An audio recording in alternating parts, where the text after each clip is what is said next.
If you are a new gardener, then I definitely want you to watch this video.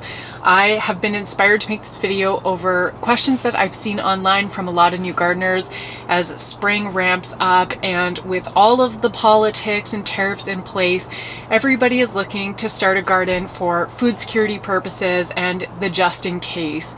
And along with these questions that I've been seeing online, I've been seeing a lot of advice that's coming out that will make it very intimidating and stressful for you if you're a new gardener. And so I wanted to give you the advice that you need, and it's simple and easy to make sure that you're not scared of gardening, you don't get inundated with too much information, and it means you'll start your first garden. If you're new here, my name is Bree from Urban Gardening Canada, and I garden in Ottawa Zone 5. This advice is universal. It doesn't matter where you're growing from. It's going to help you if you're a new gardener. And a new gardener is someone who's been gardening anywhere from 1 to 2 years. And even if you're at the 3-year mark, you might find this information to be helpful as well. So the first question that I've seen online is, I want to start a garden, where do I start? And then they'll list off the things that they want to grow. And so the thing is that there are plants that love the cold and plants that love the heat. And so, for example, one of the lists I saw online included both of them. And there was advice in this question that was, oh, well, you're trying to grow cold stuff, you're trying to grow hot stuff, you can't do that, yada, yada, blah, blah, blah. It was really, really complicated. And so what I am saying is skip the seeds and go straight to the seedlings. And so if you want to try starting some things from seed, then root vegetables are a great place to start, because you're going to plant those seeds directly outside into the soil. We call it sowing seeds. And so you can do that with root vegetables, but a lot of people will talk to you about how to start your seeds or all kinds of information about it. But when it comes to starting from seed, you need a lot of specialized equipment and it costs money. And even if you know what you're doing, I've been growing seeds for 10 years, it's still really complicated to get your seed to grow into a plant and get it outside safely. And so I really recommend skip the seeds and go straight for seedlings. And the benefit to this is that when you go to your local nursery or greenhouse, they are going to be, okay, not all nurseries or greenhouses do this, but for the most part, they sell you seedlings of plants that are right to be planted in that moment. So sometimes they will sell you broccoli or cauliflower way too late in the season, but it doesn't matter. Don't worry about that. Just buy whatever you want to grow. So the benefit of buying seedlings from a nursery is that the plant has already grown, it's already been outside, so it's used to the outside temperature. And so as long as you've passed your last frost date, which you can easily Google online, you can plant your plants out in the garden. And so this makes it so much easier. So if you do want to grow some easy vegetables, I have an article on my website that's called The Easiest Vegetables for Beginner Gardeners. And so I will link that below. And I also have a full beginners gardener series on YouTube. So I will link that below for you too. And that's going to go way more into depth to teach you exactly where to put your garden, the sunlight that you're looking for, and all of the more detailed information.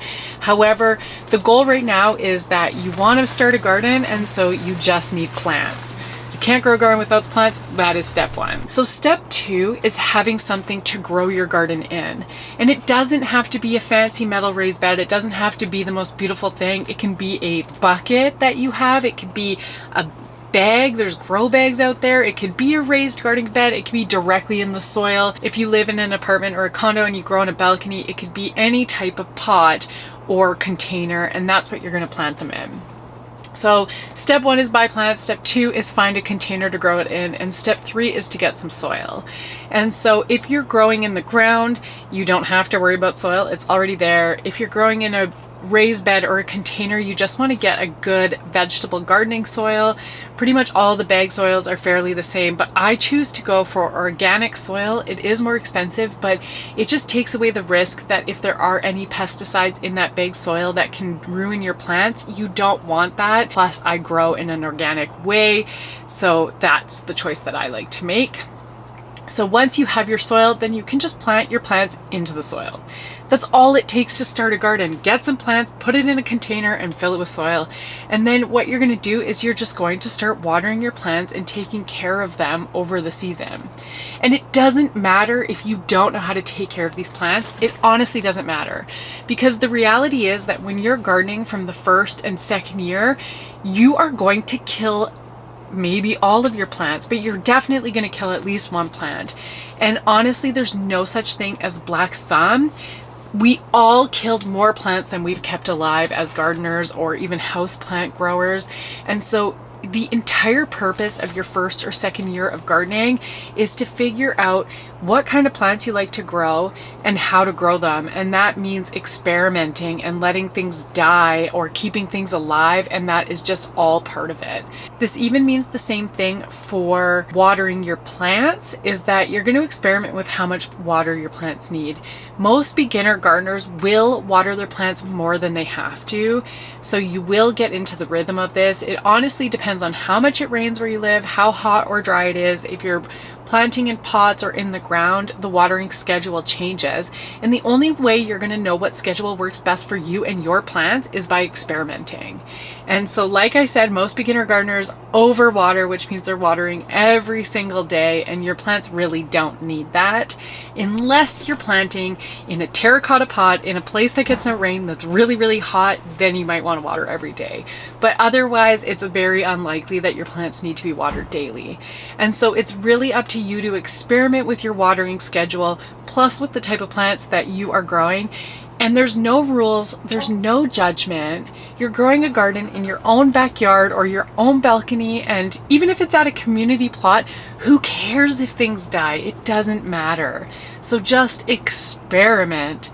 And if you're growing at a community plot, you have the ability to ask your neighbors around you for help and have questions. And that's an amazing situation to be in. So don't feel embarrassed and just take in any advice. And so this comes the same with experimentation and curiosity when it comes to insects. Some people on the internet are saying, I want to start a garden, but I'm scared of insects. And the truth is, you have to get comfortable with insects or else you can't garden. Because there are really good insects out there like butterflies and bees and other pollinators. And then there are bad bugs out there that will eat your plant.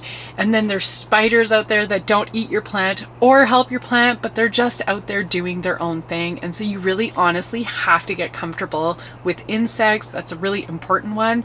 But you have to also get curious.